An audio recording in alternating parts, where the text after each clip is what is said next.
Salut la compagnie, me voici pour une nouvelle vidéo. Changement de fond, je sais pas si c'est la première de la série que j'ai filmée, mais changement de fond, si c'est pas le cas je vous le présente maintenant. C'est ma copine Juliette, donc je read slowly, je vous en parle dans littéralement toutes mes vidéos solo. C'est elle qui a rangé toutes mes bibliothèques selon ses goûts. Et voilà, donc nouveau fond, il y a un bookshelf tour qui arrive là-dessus, vous inquiétez pas. Et puis voilà, sinon... s'il vous plaît faites pas gaffe à ma tête, genre vraiment aujourd'hui j'ai une tête de fatiguée slash malade. Donc voilà, et je vous fais donc aujourd'hui une revue sur mes romances de Noël de 2022. Donc je vous fais un classement de la pire à... enfin la pire. Il y en a qu'une en vrai que j'ai pas aimé, tout le reste c'est quand même du au moins 3 étoiles sur 5. Donc j'ai tout aimé quand même, à part la première que je vais vous présenter. Et puis voilà, donc en fait je vous avais fait un sondage, est-ce que ça vous intéressait quand même si ça sort en janvier? Et vous m'aviez dit oui, donc pas de soucis, je vous la sors en janvier voire début février. Et puis voilà, j'espère que cette vidéo va pas down, parce que j'ai fait la même chose en fait l'année dernière, une vidéo sur mes romances de Noël, sauf que je l'ai sortie pareil janvier-février et du coup elle a chuté, genre vraiment 0 vue. Voilà, donc j'espère que celle-ci va marcher un minimum. On commence avec La Caresse de l'hiver de Susan Wiggs aux éditions Harlequin. Je l'avais trouvée à Nose à genre 2 €. Et du coup bah voilà, j'avais craqué. C'est une fille, sa maison où elle vivait en gros c'était la maison de sa grand-mère est morte, elle en a hérité. Elle vit là-bas, elle a plein de souvenirs là-bas et puis sa maison brûle.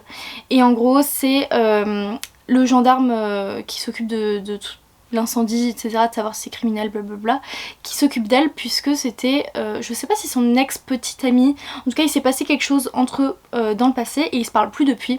Et c'est lui qui s'occupe d'elle et il l'héberge pendant quelques temps puisqu'elle n'a plus d'endroit où dormir. Honnêtement je l'ai pas fini, voilà j'ai encore mon marque-page, j'ai lu 100 pages pile sur 440. J'ai trouvé le style d'écriture très très long. À un moment tu te retrouves avec un chapitre d'une autre fille, tu la connais ni d'Adam ni d'Ève, tu sais pas pourquoi tu la suis. Alors dans de la fantasy je veux bien, dans de la romance je comprends pas l'intérêt. Sachant que là les personnages ils ont quand même 25-30 ans et là on suit une lycéenne. Donc je sais pas pourquoi, je sais pas le lien. On voit qu'ils sont dans le même espace-temps puisqu'elle parle de l'incendie de la maison, il me semble. Mais je comprends pas pourquoi on parle d'elle. Voilà, donc ça m'ennuyait vachement, je savais pas où on allait, où on avançait. Le style d'écriture était pas ouf. Donc j'ai décidé de le mettre de côté. Donc là voilà, je l'ai mis en pause. Peut-être que je le continuerai l'année prochaine mais ça m'étonnerait, je pense que je vais surtout m'en débarrasser. Ensuite j'ai lu en lecture commune avec une des abonnées de la chaîne. Donc Les azalées fleurissent en hiver de Dahlia Blake aux éditions Hugo Boss. Celui-là je l'avais acheté parce que l'autrice a l'air vraiment adorable et je la vois tout le temps à des dédicaces etc. Et du coup j'avais décidé d'acheter son livre parce qu'elle en a écrit qu'un pour le moment. Et du coup romance de Noël qui se passe en Martinique. C'est une fille qui quelques semaines avant son mariage décide de fuir dans sa terre natale, la Martinique, chez sa tante, chez sa tante. J'hésitais si c'était grande tante ou tante, mais non c'est chez sa tante. Et donc on a des flashbacks parce qu'on essaie de comprendre pourquoi elle a fui. Et donc on est entre son passé en Martinique, son présent en Martinique, et entre son passé en essayant de comprendre pourquoi elle fuit. Là-bas en Martinique, elle rencontre Kai, qu'elle connaît très bien de sa jeunesse, puisqu'ils arrêtent pas de s'embêter l'un l'autre. Et du coup ils arrêtent pas de se chercher, voilà, ils s'aiment pas trop. Mais Kai il fait beaucoup pour sa tante, donc il est très présent dans les environs. Donc voilà, il est très gros, hein. Il fait 600 pages, donc sachant qu'on lisait environ 50 pages par jour, ça a été très long de le lire. Et voilà, c'est aussi pour ça qu'il est en 2 de mes moins bonnes à meilleures, même si il a des 3 étoiles sur 5, hein. Donc c'est quand même très bien. Mais en fait j'ai trouvé que c'était très long. Il y a au moins 200 pages en fait au milieu où il se passe pas grand chose et où je m'ennuyais et où j'aurais voulu plus d'action, plus de choses. Donc ça c'était un petit peu dommage. Donc le fait de m'être ennuyée ça l'a fait bien descendre quand même. Sinon c'était assez cool mais on m'a toujours dit que ça prenait vraiment au cœur, que ça faisait pleurer, que c'était dur et tout. Genre on me l'a dit plusieurs fois. Mais au final... comme plein de romances mais pas comme 1000 baisers pour un garçon, enfin des choses vraiment dures. Là oui il y a un petit peu de dramatique mais bon maintenant j'ai lu pas mal de bouquins, je suis un peu habituée à voir ce genre de situation dans des romances. donc ça m'a pas vraiment tant touché que ça. Parce que du coup, vu ce qu'on m'en avait dit, je m'attendais à plus dramatique que ce qui se passait en fait dans le bouquin. Donc c'était une lecture sympathique que j'ai bien aimée, mais voilà, c'était pas incroyable non plus. Par contre, au début, j'ai vraiment beaucoup aimé la relation entre les deux personnages principaux du présent. Parce que j'ai bien aimé leur jeu de verbal, j'aime bien quand les personnages se cherchent, un peu en mode enemies to lovers, etc. Sauf que j'ai trouvé qu'ils perdaient de leur répondant vers la moitié et à partir de ce moment là je les ai trouvés un peu fades. Donc pareil, j'ai perdu un petit peu de l'intérêt que j'avais pour le couple principal et ça c'est dommage. Mais voilà, ça reste quand même une lecture très agréable que je vous recommande, mais c'était pas exceptionnel. Ensuite, Meilleurs vœux et Va au diable d'Émilie Parizeau aux éditions Hugo Poche.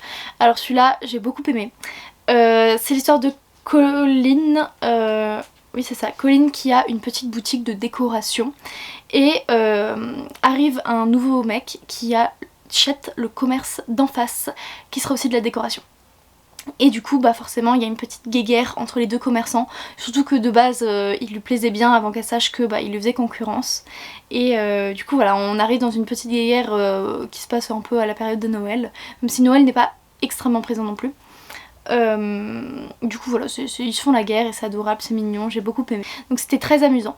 Par contre l'héroïne m'a beaucoup agacée parce que j'ai trouvé que en fait elle créait des situations, enfin elle s'énervait pour des raisons etc qui n'avaient pas lieu d'être et j'ai trouvé qu'elle en faisait beaucoup trop et qu'elle lâche un peu la grappe à son commerçant d'en face quoi. Enfin il y a un moment j'ai trouvé qu'elle était excessive et qu'il fallait qu'elle arrête. Genre elle se lance dans des blagues et des vengeances, enfin mais il t'a rien fait, enfin je trouvais qu'elle partait très très loin pour des choses qui...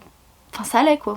Du coup j'ai beaucoup aimé le concept des deux commerçants, enfin j'ai trouvé ça vraiment génial et ça pourrait devenir un trope s'il y en a qui s'y mettaient un peu plus, mais en tout cas j'aime beaucoup. Si vous connaissez d'autres romans avec des commerçants voilà qui habitent en face etc, n'hésitez pas à me le dire, ça m'intéresse. Donc c'est très sympathique, c'était pas incroyable non plus mais j'ai beaucoup aimé le principe. Donc c'est simple et rapide à lire, tout ce qu'on aime. J'ai lu en lecture commune avec Je Read Slowly et Nanadict, donc mes deux amies, Snowy et Little Lies de Fanny DL aux éditions Hugo Poche. C'est l'histoire de Jill qui ment pas mal à sa famille et en ce moment elle ment sur son travail. Elle leur a dit qu'elle était plus haut gradée que ce qu'elle n'est réellement. Là elle rentre pour les vacances de Noël, elle rencontre un mec dans le train et elle lui raconte la vérité et lui il lui dit que en fait son travail en ce moment, à part d'être écrivain, c'est d'être faux petit ami pour des personnes. Donc voilà, elle rentre chez sa famille, etc. Puis sa sœur vient lui présenter son nouveau fiancé, et c'est le mec du train, qui joue de faux petit ami. Donc forcément, elle sait que c'est pas vrai, et elle comprend pas pourquoi sa sœur ment. Et du coup voilà, lui il sait aussi qu'elle ment à sa famille, donc voilà. Ils savent très bien ce qu'ils risquent tous les deux. Donc j'aimais beaucoup le principe, la situation. Le problème c'est que j'ai vu énormément de fois ce roman avec d'excellents avis sur Instagram, sur toutes les plateformes. Et du coup j'en ai été un petit peu déçue parce que je m'attendais vraiment à quelque chose d'exceptionnel. Et au final c'était très bien, mais du coup j'ai été déçue. Donc c'est très sympathique, j'ai beaucoup aimé l'ambiance. Mais voilà, en fait il me manquait le petit plus parce que je m'attendais voilà, à quelque chose de mieux. Mais c'est vrai que l'alchimie entre les personnages, le principe, voilà, il y a aussi des trucs de Noël un peu parce que sa famille est très Noël quand même. Et lui pas du tout, et du coup il est un peu bon voilà. Et du coup il est intégré dans leur programme de Noël. Et donc c'est vrai que c'est quand même très sympathique. Pour Noël c'est un peu typique. Et ça j'ai beaucoup aimé. Ensuite, Fuck Eve, mon Père Noël s'appelle Adams de Caro Hamlin aux éditions HarperCollins Poche. Alors c'est pas le premier, c'est pas le seul que j'ai lu de cette autrice pour Noël, puisque l'autre se retrouve plus haut dans le classement. Donc celui-là j'ai un petit peu moins aimé. C'est l'histoire d'une fille... Non, c'est l'histoire d'un mec qui hérite de l'appartement de la part de son père, grand-père, je sais plus. En tout cas il hérite alors qu'il n'était pas très proche de cette personne de sa famille. Et en gros donc il a un appartement, il y a une locataire dedans et en gros il veut la virer mais il décide quand même d'aller la rencontrer sans lui dire un peu qui il est, mais d'aller la rencontrer pour voir s'il allait vraiment la virer. Et donc c'est à la période de Noël, il rencontre cette fille qui est maman célibataire et voilà, il se pourrait qu'ils sont intéressés l'un par l'autre, sauf qu'elle sait pas que c'est le propriétaire de son appartement et voilà, il se passe des petits trucs. Donc vraiment top, mais c'est vrai que j'étais un petit peu déçue par rapport à l'autre roman de l'autrice que j'avais, vous verrez. Aussi c'est le deuxième tome d'une saga, peut-être trilogie, duologie ou trilogie, je sais pas trop, mais c'est le deuxième tome, du coup avec des personnages différents. Et en fait j'ai pas lu le premier, je savais pas que c'était un deuxième tome. Donc le premier tome, attendez, je crois qu'il est à l'arrière. Voilà, le premier tome c'est Je te ferai aimer Noël, qui est juste là. Et du coup, lui je pense que je le préférais peut-être plus parce que du coup on retrouve les personnages de Je te ferai aimer Noël dans celui-ci. Et les personnages étaient juste incroyables. La fille avec... Je pense que je l'aimerais beaucoup beaucoup. Donc je le lirai pour l'année prochaine je pense, si j'attends Noël. Mais voilà, donc commencer par Je te ferai aimer Noël. La fille, donc la petite fille, je l'ai trouvée vraiment adorable. C'était clairement mon personnage préféré avec la tante. Donc la tante, c'est celle de Je te ferai aimer Noël. Et voilà, j'ai vraiment beaucoup aimé ces personnages, très amusants, très attendrissants. Je précise qu'il n'y a pas de scène sexuelle. Voilà, comme ça, si ça vous intéresse pas les scènes, il y en a pas. Noël est assez présent quand même, beaucoup plus que l'autre roman de l'autrice que j'avais lu. Donc j'ai beaucoup aimé, mais je trouve ça aussi dommage que le mec il cache du coup sa vraie nature, on va dire, à l'héroïne. Et j'aime pas beaucoup quand on cache un gros secret, etc. Ce trope ça commence un peu à me saouler. Mais voilà, donc très très bonne lecture, je lui avais mis 17 sur 20. Et oui, parfois je note sur 5 étoiles et parfois sur 20. Vous allez faire quoi? J'ai également lu la romance presque parfaite d'une accro à Noël de Laura S. Wilde aux éditions Hugo Poche. Alors celui-là il me faisait super envie, j'ai acheté plein de Laura S. Wilde dernièrement, surtout FNR. Et voilà, donc on suit Zoé qui est passionnée pour Noël et qui en a fait son travail puisqu'elle est une sorte de décoratrice pour Noël, pour les fêtes en fait. Et elle va se faire interviewer pour un grand journal, elle va avoir une double page sur son travail et elle est super fière. Sauf que c'est un mec, un journaliste qui s'en occupe, qui n'aime pas du tout Noël, c'est un peu le Grinch. Et il va se mettre à devoir la suivre partout pendant plusieurs jours pour voir ce qu'elle fait de Noël. Sauf que bah lui il aime pas ça donc... ça match pas trop. J'ai beaucoup aimé, c'est difficile de faire plus Noël, là il y a... c'est vraiment la romance de Noël typique, mais je veux dire plus, parce qu'il y a tous les éléments de Noël qu'on veut. C'est quelque chose qui te rentre direct dans l'ambiance. C'est le premier que j'ai lu de mes romances de Noël et ça m'a vraiment tout de suite mis dans l'ambiance de Noël et je trouve ça génial. Donc je pense pour les débuts de Noël, c'est vraiment un très bon roman. Parce que voilà, vraiment, bah, ça te rentre dans l'ambiance quoi, et c'est ça que j'ai adoré. Je les ai trouvés très mignons les personnages, j'ai beaucoup aimé comment Zoé convainc le Grinch et tout, enfin trop aimé. Je trouvais la romance adorable, très chaste, il n'y avait pas de relation sexuelle. Donc c'est quand même une romance de Noël un peu dans l'extrême, dans le Noël, enfin... Noël est très développé, donc il faut que vous aimez les choses voilà, où Noël est très présent, parce qu'il y a des romances de Noël où Noël est assez peu présent, et là c'est très présent. Donc c'est pour ceux qui aiment ça, mais sinon très bonne romance, 17,5, 18 sur 20. Ensuite, Love is in the Snow de Alfreda Henwy aux éditions HarperCollins Poche.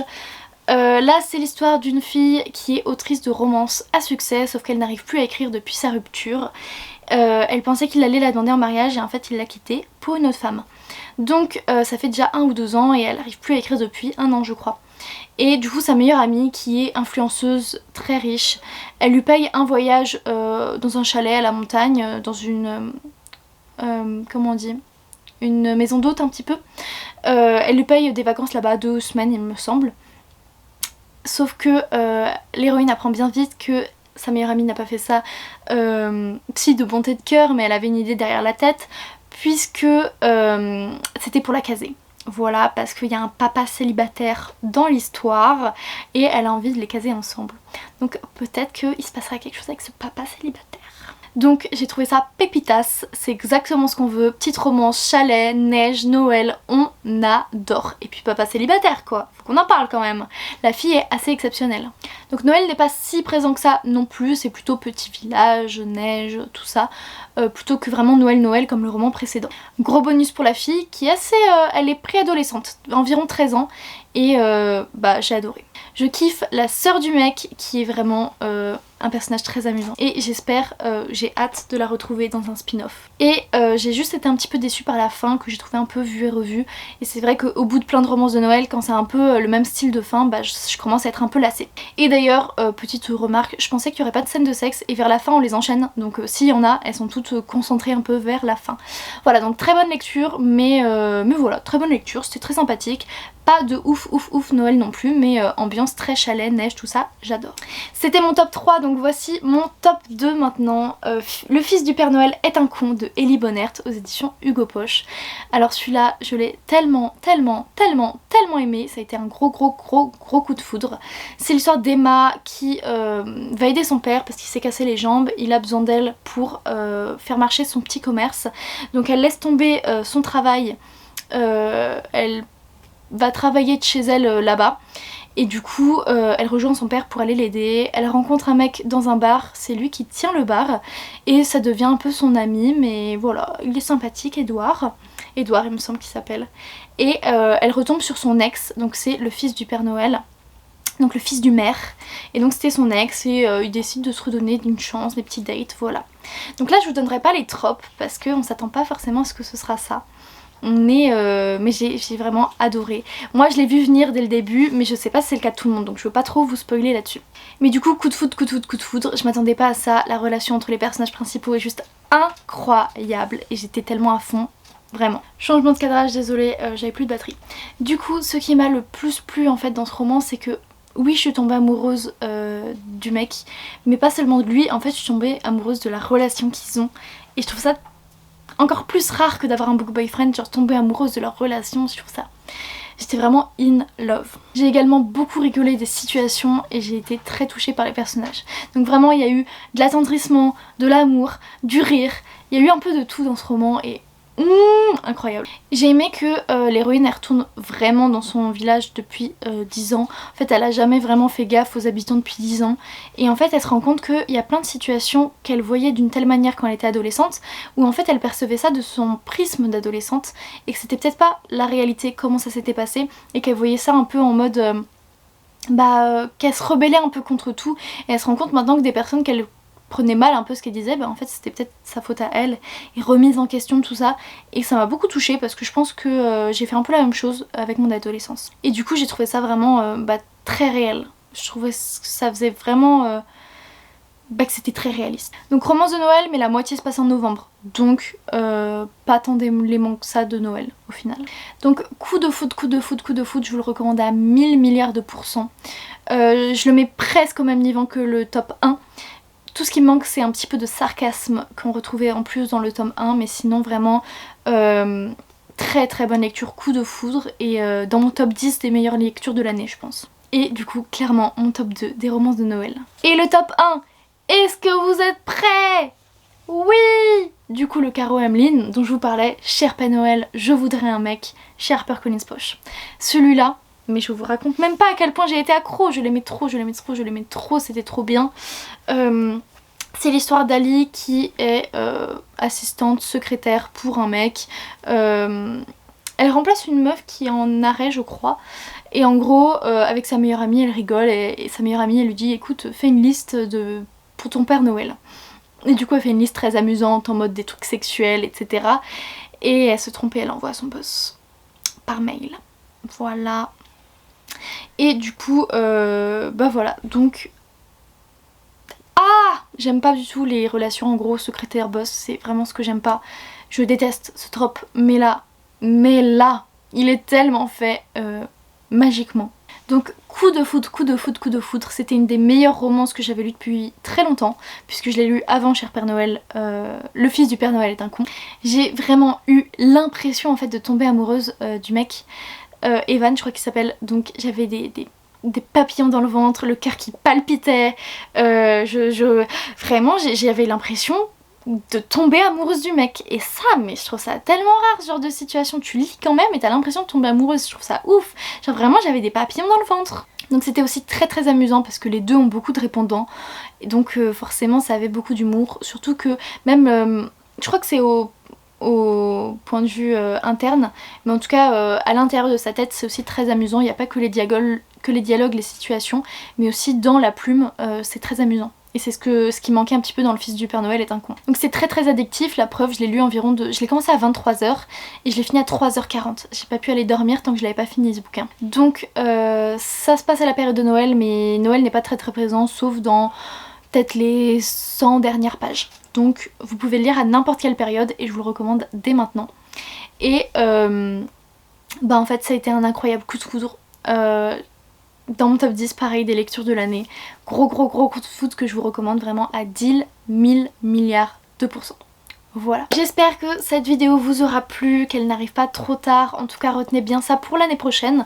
Et puis vous pouvez lire des romances de Noël à n'importe quelle période, ça fait toujours du bien. Peut-être pas en été, parce que là il y a quand même un gros décalage, mais sinon pourquoi pas encore maintenant. Voilà, je vous fais de gros bisous, n'hésitez pas à mettre un petit pouce en l'air et un commentaire, et je vous dis à bientôt.